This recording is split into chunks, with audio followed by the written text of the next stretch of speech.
It's FIFA 2022, and the football hype has caught on worldwide.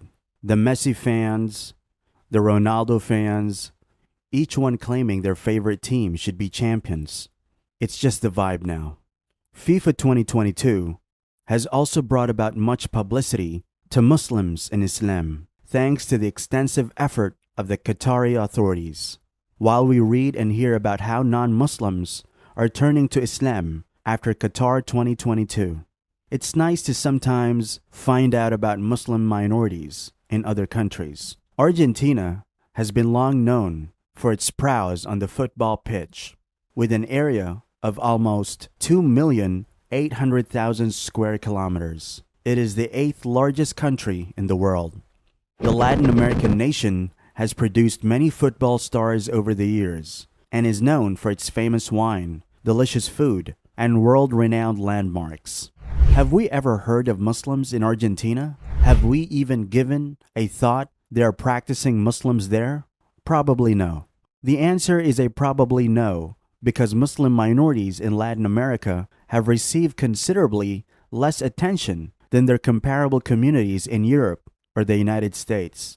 Islam is a growing religion in Latin America, but policymakers are yet to recognize this trend. According to the Association of Religion Data Archives, approximately 2% of Argentines are Muslim. Basically, they profess Islam as their official faith. Religious identification is not questioned or considered for national census statistics. Argentina is a predominantly Christian country, but it being a secular nation, Muslims are free to build places of worship, mosques, and do da'wah to bring more people to the faith. The law prohibits religious discrimination and requires those found guilty of discriminatory acts to pay damages or serve a jail term.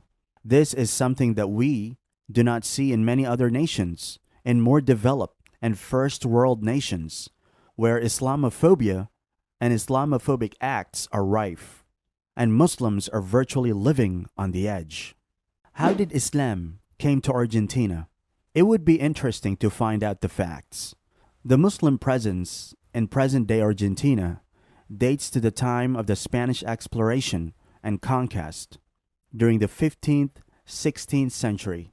As the Spanish explorers made their voyages across the globe, conquering nations and bringing them under the Spanish monarchy, the Morisco Moors, Muslims from the Iberian Peninsula of North African and Spanish descent, tagged along with the expedition crews. Many of them settled in Argentina as they were fleeing persecution in Spain. The Roman Catholic Church and the Spanish crown commanded these Moors to convert to Christianity or face compulsory exile after Spain outlawed the open practice of Islam in the 16th century. The Spanish and Portuguese unified monarchs were insecure and feared these Moorish Moriscos would prompt new invasions from the Ottoman Empire after the fall of Constantinople. Thus, many, the numbers are vague and unclear, fled Spain, and the crews that sailed around the world were ideal opportunities for these fleeing people to latch onto. In the 19th century, Argentina saw a huge wave of Arabs, of Syrian and Lebanese descent settle within its borders. Though most of these Arabs were not Muslim, they were Arab Christians. Argentina's first two mosques were built in the 1980s. First, at the Tawhid Mosque for the Shia community was opened in Buenos Aires in 1983 with the support of the Iranian embassy. The Al Ahmad Mosque for the Sunni community was built 2 years later and was the first identifiably Muslim building due to its unique Islamic architecture design, with the support of King Fahd bin Abdul Aziz, who was the monarch of Saudi Arabia at the time. The King Fahd Islamic Culture Center was built in 1996. This is significantly the largest mosque in South America and is a complex of the masjid, 2 schools, a library, and a park. Many Argentine Muslims were overlooked by the population until 1989 with the election of the highly controversial figure Carlos Menem. Menem was raised by 2 Syrian migrants, and he became the first president of Arab origin. When famous and popular figures identify to a particular race or religion, it is known that the sect will get identified more. Unfortunately, Menem abandoned his Islamic faith and converted to Christianity only because he wanted to become the president of the nation in 1966. Although he converted to Christianity, his Muslim background still lurked within him. He donated towards the King Fahd Mosque by selling an 8-acre land. Many Argentine Muslims see this building as the capstone of Menem's legacy. Buenos Aires, Argentina's largest city, has witnessed how a religion that is not preserved can die out. During the 19th-20th century, around 500,000 Muslims migrated to Argentina. But despite population growth, the number of self-identified Muslims pretty much is stagnant.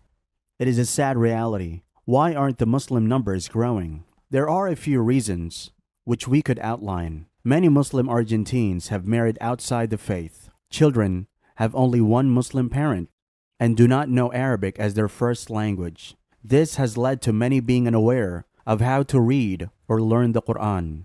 Now, these children essentially speak Spanish as their first language, and access to Islamic literature and knowledge, and even Quran transliterations and translations aren't freely available. Also, the lack of religious study centers such as madrasas are lacking. And this is a grave issue, as there aren't centers for youth who are interested in learning the deen to turn to. A lot of the people have integrated so well into the Argentine custom and culture that they've lost their Muslim and Arab identities.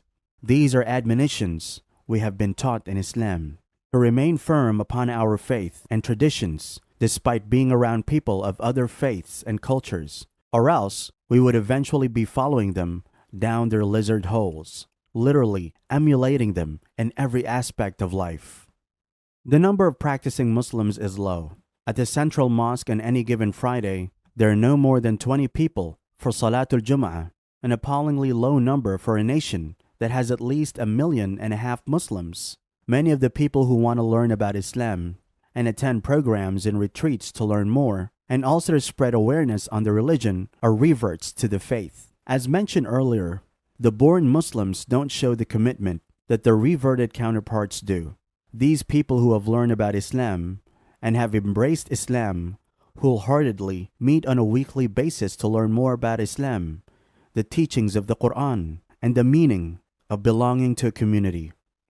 In 2011, the administration passed legislation to allow Muslim women to wear the hijab in public without facing persecution.